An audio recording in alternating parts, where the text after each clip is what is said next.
So here we have the BMW X1 on a 10 plate. I'm going to start off by showing you around the outside of the car, and then we'll hop in and run through some controls on the inside. From the outside though, you can see it's a 5-door car with alloy wheels. Let's start off inside the boot first of all. As we approach the back of the car, you can see we have reversing sensors.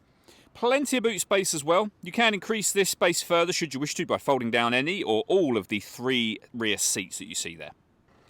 Okay, so we're just going to work our way back around to the front of the car, and then we'll hop in and run through some of the controls on the inside of it from there. Just briefly before we climb in, I think it's well worth seeing the interior from this exterior point of view.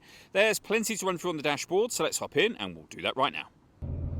Okay, now that we're inside the car, we're going to start with the dials. Over on the left-hand side, we have the speedometer and the fuel gauge. On the right-hand side, the rev counter.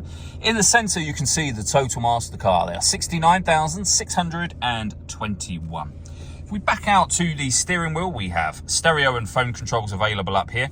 And over in the centre is the stereo itself. Above that, we have deadlocks to lock and unlock the car doors from the outside with our hazard warning lights. Plenty of storage here. You can close that over should you wish to. And then the stereo itself, we have the main volume for the stereo over on the left-hand side just here.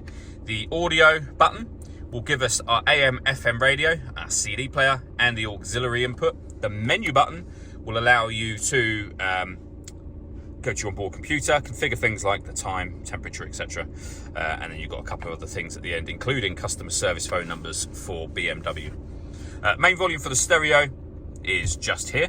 Beneath that, we have our dual zone climate control. You can adjust the passenger temperature, driver temperature. You can increase and decrease the fan speed. When you're happy with those settings, this button turns your air conditioning off in this case. Back on again, got a heated rear screen there. That button will divert the car's, as you can hear, air conditioning to the front screen, and you can obviously turn any of them on and off as you see fit. Because this car's got climate control, we have this feature here. If you press this button, the car will take control of the fan speed and direction of the air to maintain the temperatures that you've asked for.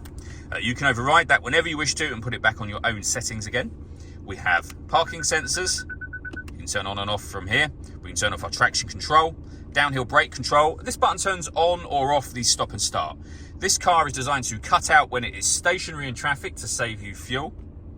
You can turn that system off. Back on again from there. We have our 6-speed manual gearbox, and down here the auxiliary input and a 12-volt charging socket. All that leaves me to say is thank you for taking the time to watch this video.